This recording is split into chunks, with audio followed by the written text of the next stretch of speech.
Rhythm is language, like music, like poetry, like song. Language is rhythm. Rhythm is language, like music, like poetry, like song. Language is what? Language is rhythm. And rhythm is language, like music, like poetry, like song. Language is rhythm. And rhythm is language, like music, like poetry, like song. Oh, come on, you got it. Language is rhythm. And rhythm is language, like music, like poetry, like song. Now I'm going to leave it to you. Language is rhythm. Rhythm is language, like music, like poetry, like song. Come on, let's go, let's go, let's go. Language is rhythm. Rhythm is language, like music, like poetry, like song. I know we're few, but let's be many. Language is rhythm, but rhythm is language, like music, like poetry, like song. A few more times, last time. Language is rhythm. Rhythm is language, like music, like poetry, like song. I think last time, here we go. Language is rhythm. And rhythm is language, like music, like poetry, like song. In the music and in the poetry, there is always the story. And the story is once upon a time. My name is Tuup, and you're going to hear a story from myself. You're going to hear a story from lovely Sandra here, and Owen, our man on the bass, going to support us and play some music. But I will share with you a story. There is a few traditional openings. If I say to you crick, what would you say? Crack. Ah. So I say crick and you say crack. Crick, Crack. crick.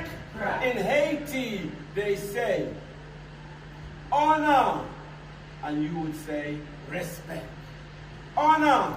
Respect. Honor. Respect. Respect. Honor. Usually when you go into somebody's house, you know, like in Guyana where my parents come from and Sandra, when you're outside, you say before you enter, inside, and the person inside, they would say, outside, and then you would say, it's me, and they would say, who is me? And you say, it's me, too, and it's, Tuup, come on, come in. That's, you know, that's the repertoire in the culture. There was a man. His name was Mr. Kadu. What was his name? Mr. Kadu. Oh, let me tell you about this man. Mr. Kadu was a very, very, very, very rich man. Mr. Kadu had one set of camel, one set of cow, one set of goat. Mr. Kadu had a lot of grain, a lot of corn, and Mr. Kadu did not know what to do with his surplus. Mr. Kadu thought to himself, I'm a rich man, I have more than I need. What can I do with all of this? Wasting away, spider and mice eating it, yamming it up. What would do?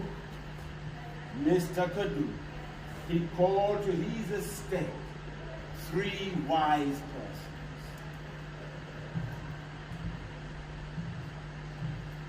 Mr. Kadu asked them, I'm a rich man. I have a granary there, full, overflowing. Don't know what to do. How can you advise a man like myself? And the 3 wise ones, they said, Mr. Kadu, you know what we can do. Why don't you give some of your surplus food and corn to the needy and those who do not have? And Mr. Kadu thought to himself, nah, I don't like the idea. Mr. Kadu, another one said, you know what we can do?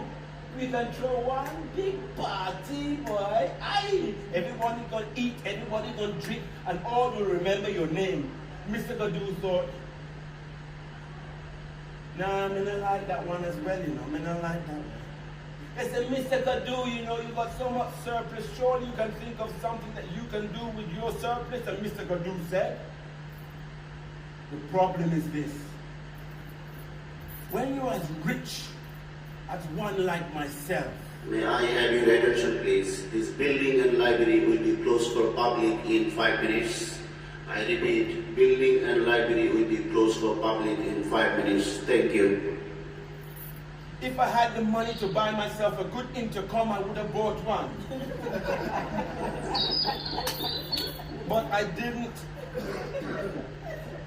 And so, you know, I want to see my wealth before me. I would like to touch my wealth. I want to see that my wealth is there and I have my wealth in place.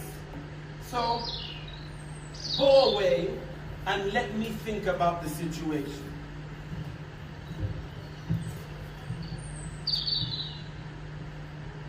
Mr. Kadu thought to himself hard. How can I have what is mine in front of me to see? Next day, Mr. Kadu, he called the 3 wise ones once again to his estate, and he told them, I want you to go down to the village, and I want you to get at least 12 unmarried young girls to come to my estate. I will pay them handsomely, no problem, and no funny business gonna go on. I will pay them good and handsomely. But let the 12 girls come to my estate, and I will tell them what to do. The 3 wise ones, they look at Mr. Kadu and they thought. They went down to the village. They got the 12 girls. The 12 girls, they came back to the estate of Mr. Kadu. Mr. Kadu said to them, I wish for you to take my corn and grind my corn into flour. All of them line up there with their grinding stones and with their pestle and their mortar, and they throw in the corn and they beat the corn, and they throw in the corn and they beat the corn, and they grind the corn and they grind the corn, and all the corn in the granaries of Mr. Kadu came lower and lower and lower, until the mountain of flour grew higher and higher and higher and higher. And then Mr. Kadu said, all my surplus of corn has been ground into flour. All you 12 girls, take your calabash, go down by the riverside, draw the water, bring the water, and turn this flour into dough. All the wise ones, they sit there and they say, the 12 young women, they went down by the waters as they drew up their calabash. They came back, they threw inside the flour. They kneaded it, they turned it, they turned it, they kneaded it, they kneaded it, they turned it, until they had a mass of dough. Mr. Kadu paid the 12 handsomely for their service. Then Mr. Kadu asked the 3 wise elders, go back down to the village and bring for me 12 young boys. All already have been through their initiation. Bring them to my estate and I will pay them handsomely and give them the job. The 3 elders look at Mr. Kadu and they said, the 3 young men, 12 young men, they went to the estate of Mr. Kadu. And Mr. Kadu said, I want you to take all of this dough and make bricks of bread and bread of bricks. What did he want? He wanted bricks of bread and breads of bricks. So they took one piece of dough and they put it in a jig, you know. When I used to do engineering, you make a tin plate. And they put the dough in, pam, and they level it off, pam, and they throw it to one side, they turn it over, you have a brick, which is a loaf of bread. And they take another piece of dough, they throw it inside, they level it off, bam, and before you know it, they start to churn out bricks of bread and breads of bricks and bricks of bread and breads of bricks, until the dough got lower and lower and lower. When he had a whole mass of bricks of bread and bread of bricks, he asked the 12 young boys to take what was left of the dough, and that would be the mortar. Then they would place one dough bread, and they would place another one on the top with a little bit of mortar inside. And so they started to build up a wall all around the estate of Mr. Kadu. And it took a long time for all of that bread to be built. And Mr. Kadu when it was done, he was very happy.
Mr. Kadu, you're so rich you can build a wall of bread around your estate.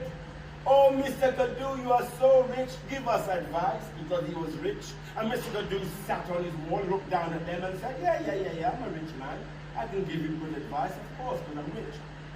You know what you can do this, and you know what you can do that, you know what you can do this and the other. And so this is how Mr. Kadu lived his life. But life can't be sweet all the time. There was a season when the corn was blighted. It was diseased. The corn throughout all the farms were blighted and diseased. So the people of the village, they went to Mr. Kadu and they said, Mr. Kadu, what can we do? Because the corn is blighted. And Mr. Kadu from his wall looked down at them and said, I am in the same situation as yourself. My corn has been blighted. I tell you, those of you who have corn, why don't you plant half, and eat half, and then maybe when the next season comes, you will be able to have a harvest of corn and your life will be better. I'm in the same situation. The people, they looked at Mr. Kadu and they said, Mr. Kadu, no good will come of you. The people, they went away. And when they went away, they halved their corn, they planted half and they ate half. But then the next season was very bad and it did not grow. And it was still blighted and the ground was dry. And the underground running water well was dry. So they found themselves once again at the feet of Mr. Kadu. Mr. Kadu, they said, what shall we do? By your advice, we halved our corn. We have ate the half. We planted the half. And the season, they're all blighted and diseased. Mr. Kadu sat there.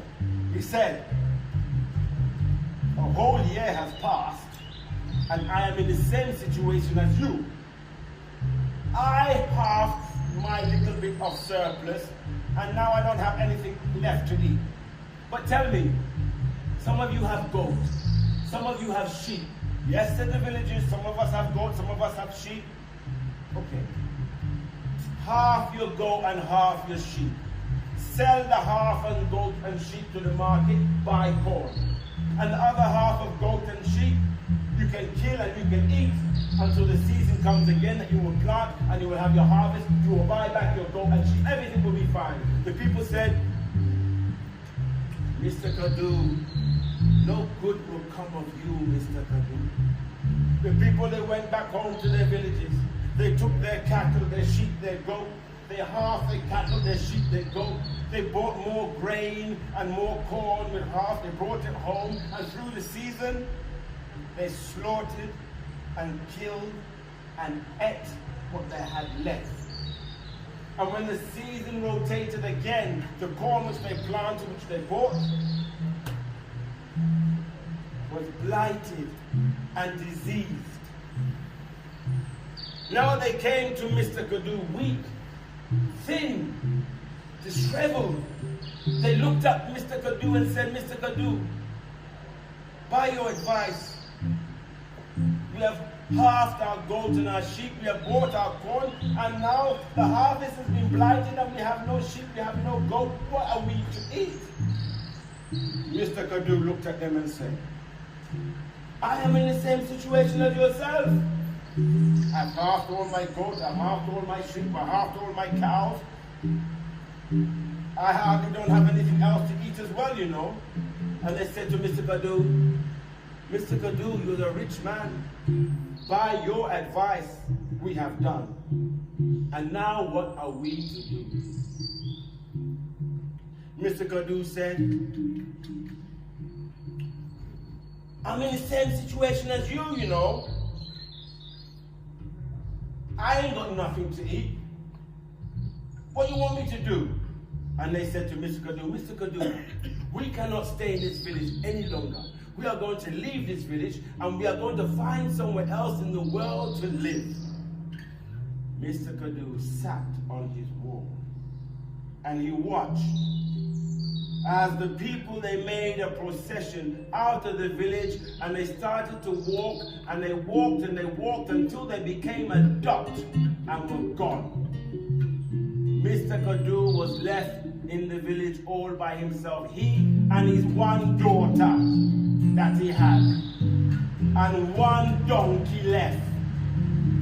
Now listen, you have to understand many years have passed. Many years. Mr. Kadu sat there on his wall and thought to himself, through all these past seasons, he has not had anything to eat. And this wall, which he sits on, made out of bricks of bread, and bread of bricks is an effrontery to the faith of the people. But when Mr. Kadu's daughter came to him and said, Daddy, I'm hungry. Aye, that burned Mr. Kadu's ears. One thing no parent wants to hear their child say is that they are hungry. Mr. Kadu looked at his daughter and said, my daughter, technically, the wall is bread. Fair enough, there's things living in it. There's things crawling in it. The weather's beating it. Fair enough, it's hard like concrete. I understand, but technically, my love, it still is bread. The daughter said, Father, we cannot eat this wall. It's crawling with all maggots and kind of things. But he said, life and living is more than death. Try. And he broke off a bit of the hard, crumbly, hard bread, and she put it in her mouth. She hardly had no saliva, but eventually she started to make it soft and she swallowed. Mr. Kadu broke off some of the bread. He put it in his mouth and tried as he would try. He started to make it soft, and before you know it, he swallowed. And as the season and as the years passed by, Mr. Kadu and his daughter, they ate that whole wall of bread and bricks of bread and bread of bricks until it was down to the ground and all there was dust left, only for the guinea fowl to eat and have his bath. Then Mr. Kadu's daughter came to him again. Daddy, Papa, I'm hungry. Said Mr. Kadu, I did not realize I have caused such a sin, such an effrontery. I had so much, and I made a bread of bricks and bricks of bread. I wanted to see my wealth. I wanted to touch my wealth. I wanted to have it in front of my eyes, but I've done a wrong thing. My daughter, if we are to survive, then we must leave this place. Oh, sister daughter, how are we to travel? By the donkey, he said, by the donkey. We will go to Ghana. In Ghana, there is a very rich man, a very honorable man, and I'm sure he will take care of us. So Mr. Kadu and his daughter, they got on the donkey and they started to make their way to Ghana.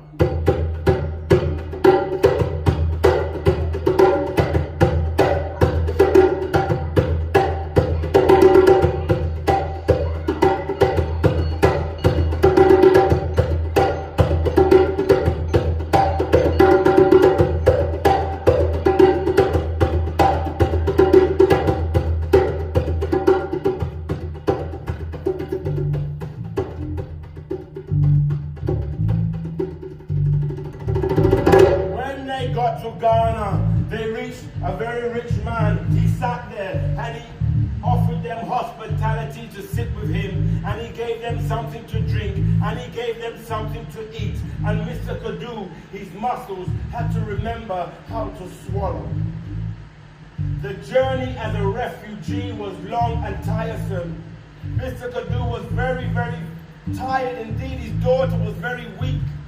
Mr. Kadu said to the man, "You are a very nice man, you are a very kind man to take me into your homestead." "Ah," said the rich man from Ghana, "tell me something. Where you traveled from?" "Ah," said Mr. Kadu, "I've come all the way from Tindili." "Tindili? Hey," said the man. "Tindili is a very far, far, far place for you to travel to." "Hey," said the man, "I heard that there was a man in Tindili who was very rich." Mr. Kadu bowed his head and said, "Yes, there was a man who was very rich." "Ah," said the man from Ghana, "I heard this man was so rich that he had so much cattle, he had so much corn. He built a wall around his estate, made of bricks of bread and bread of bricks." Mr. Kadu with bowed head said, "Yes, there was such a man." And the man from Ghana said, "I tell you something, I'm a rich man. I have lots, but I will never waste my riches like that. I will not show my riches in the face and the effrontery of people who are starving and hungry." And Mr. Kadu with bowed head said, "Yes, it's wrong for one to do such a thing." "Ah," said the man from Ghana, "but tell me something. You seem to know a lot about this man, Mr. Kadu. Maybe you worked for him in his estate." And Mr. Kadu lifted his head and said, "The man of which you speak of sits before you. I am Mr. Kadu." "Whoa," said the man from Ghana. "Hey, you are Mr. Kadu? Hey, tell me something. How could you be so foolish?" Mr. Kadu said, "I tell you something. If I can redeem myself, if I can have a bag of corn, if I can take my corn back to my land, I will plant my corn and my generation will grow again." And the man from Ghana said, "I will give you a bag of corn. Use it wisely." Mr. Kadu thanked the man from Ghana. He thanked him handsomely. And before you know it, Mr. Kadu, he put that big bag of corn on the back of his donkey and started to make his way back to Tindili.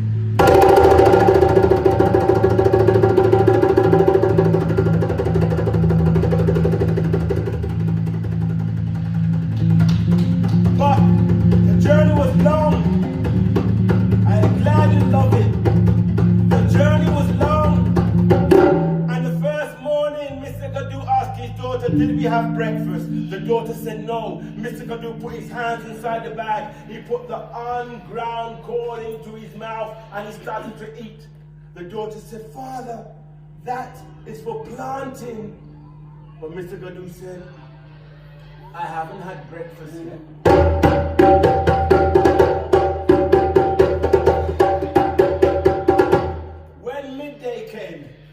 Mr. Gadu said to his daughter, have we have lunch yet?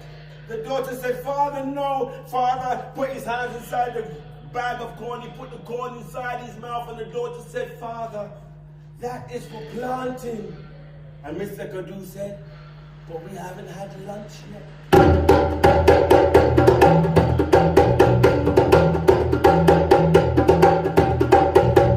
When dinner time come, Mr. Gadu put his hand inside the bag again. He put the corn all inside his mouth, and the daughter said, Father, that's for the planting.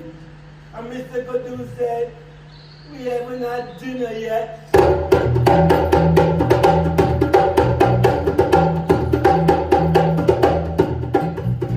This went on. One day into another day. Into another day. Until the bag of corn was finished. Mr. Gadu reached Tyndale with no corn to plant. Mr. Gadu's belly was swollen. Mr. Gadu had to take to his bed. Mr. Gadu, he turned this way. Mr. Gadu, he turned that way. And before you know it, sad to say, Mr. Gadu died. His daughter wept and wept and wept and wept. She did not even have the strength to put him properly in the ground. What she dug was a shallow grave. She put the stones on top and she left him there to rest. Then she said, I go out into the world. She on her donkey, she rode to some other state within Africa. She made for herself a life. She found for herself a husband, and she made for herself a family. And when she had her children all around her, her children will be there, and they will be fighting, they will be arguing about who's got what, and who's got this, and who's got more, and who's got less. And she would always stop them and say, do not build a wall of flour around you. Hey! And the children, as they grow up, they always wondered what was this prophetic words, what was these parables. Don't build a wall of flour around you. And as the children got sense, they asked their mother, Mother, what is this saying which you usually say? And the mother told them all the story of which I have just told you. And the children, being big adults, decided to retrace their heritage all the way back to the village in Tyndale. And when they reached that village, they realized that their grandfather had left them a heritage of gold. Gold, gold, gold that spread out along the farm. Heads of corn which shone like gold up in the sun. They were all heads of corn because when their grandfather died, the corn sprouted from his stomach and grew up and out into the land and spread itself out until the farmland was full of gold.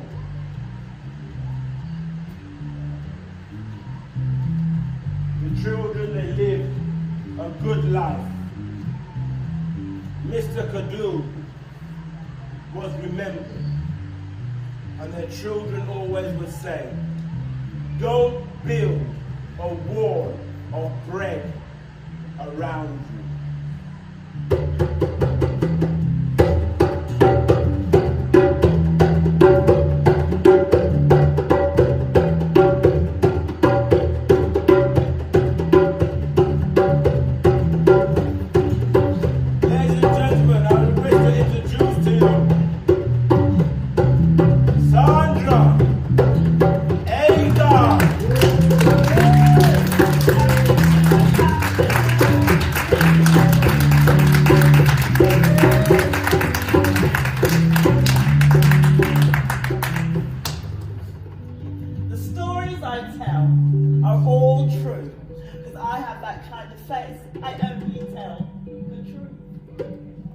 There was once a grain of sand, a tiny grain of sand, who lived by herself on the beach. She had no friends. Nobody ever came to see her. She was very, very sad. Now, my stories are full of audience participation. So when I say ah, I want you to say ah. Poor grain of sand. I want you to weep some tears. Weep some tears. Come on, weep some tears. Poor grain of sand. No friends, nobody to come to see her. It was a terrible. I want you to really be choked up. Choke up. Choke up. But on this day, the grain of sand was feeling very sorry for herself when the sea came whooshing in. Can you give me a whoosh, please? Whoosh. And stop. It said, grain of sand, you see where you're standing now? I want to stand there. And the grain of sand, this spot, you want to stand here? Are you sure? Yes, said the sea. I'll push off. And so the grain of sand was pushed onto the other side, but then the sea said, no, no, no. I like where you're standing now. Come on, move on you go, on you go, on you go, go. And that's how it was with the grain of sand. Being pushed to and fro, forward to. Oh my goodness, it was so sad. Give me an ah. Poor grain of sand. Well, the wind came by one day, and the wind said to the grain of sand, why do you put up with it? Put up with what? Said the grain of sand. Put up with him. You're talking about the sea. Yeah. I can't do nothing about him. He's so big and I'm so small. But what about your friends? What friends? The other grains of sand on the other side of the hill. The other grains of sand on the side of the hill. She looked at the hill and thought, it's too high. How am I going to get there? I'm the wind, said the wind. Hop on my back, I'll take it. So the grain of sand hopped up onto the wind's back. And the wind, I know we have COVID and stuff, but at this point, I want you to huff and puff just a little bit. Huff and puff, huff and huff, huff and puff. Up rose the grain of sand. And sure enough,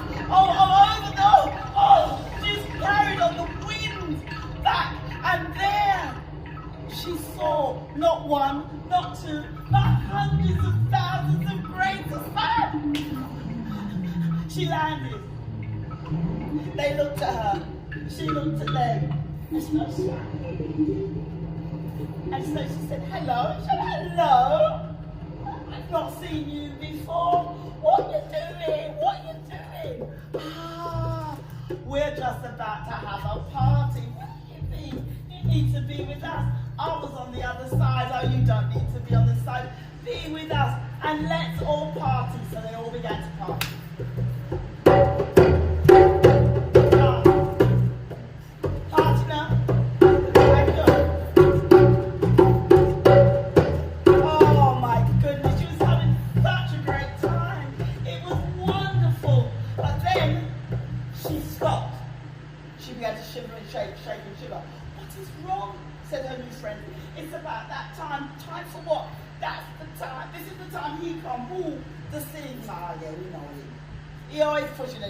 Showing and making himself large and thinking himself it. But shall we run away and hide? Run away and hide? They said we don't hide nowhere, we stay just where we are. You're not afraid? Afraid? Afraid? We're not afraid of nothing. You're not afraid of him? No. Because we know that if we stand together, we are strong. She looked at her new friends and she thought, if they can be so strong, I can be strong too. So she stood her ground. The sun went down, the moon came up, and the sea came whooshing in and stopped. Oh, this is where you've been. Oh, I thought you were on the other side. Oh no, you haven't met this long. They're faces, they're always giving me shit. Now come with me, he said to the grain of sand. But you know what she said? No. She stood her ground, and her friends stood their ground. She wasn't going nowhere. The sea got really cross. The sea got bigger and bigger. Said, look, I'm going to really get you. I don't care, she said. I'm really going to get you. I don't care. I'm going to get you for good. Middle business. Bring it on. And so the grain of sand stood her ground, and the sea came whooshing in and pushed and shoved and shoved and pushed. All night it fought to take back the land. All night, but to no avail. For in the morning, when the sun came up, the wind had gone down, the grain of sand was still on the beach, wet, soggy, knackered, but standing strong. As for the sea, it was spent. It went out. But he turned round and said, hey, you might think you've won the battle, but I'll be back and I will win the war. And from that day to this, you know that the sand has been trying to hold back the sea. The sea has been trying to take the land. Now you know that as the tide going in, coming out, going in, coming out. I know that as the everlasting battle of the sand versus the sea. And running Sandra, how do you know that story? Great fan told me, of course. And now I told you.